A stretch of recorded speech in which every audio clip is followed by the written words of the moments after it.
This is the lock and की bridge. की तो नहीं है यहाँ पर, इतने सारे लॉक है, लॉक ही लॉक सब अपना की हो की। वाह, ये भी एक यूनिक लॉक दिख रहा है,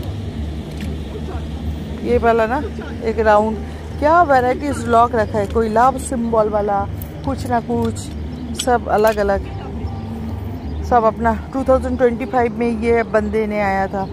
ये वाला रेड, अच्छा ये गोल्ड कलर, गोल्डन वाला लगाया, स्पेशली ये लोग बनाते हैं और ख़रीदते हैं और इसमें लगाने के लिए, এটাতে লাগানোর জন্য এরা কেনে। এটা হচ্ছে লক অ্যান্ড কি ব্রিজ। হ্যাঁ, তো এরকম পুরো সবার কাছে ডিফারেন্ট ডিফারেন্ট, যার যেরকম সবাই নিজের নাম লিখে, নিজের লাভারের নাম লিখে এখানে আনিয়া কিছু কিছু করা। আমাদের দেশে যেখানে সেখানে দয়ালে ওয়ালে পাহাড়ের রাখা থাকে, আর এরা এখানে এরকম করে লাগিয়ে রেখেছে। এটা খুব সুন্দর লকটা লাগলো, লুক, অ্যাপেলের শেপে, নানা রকমের শেপের লক আছে।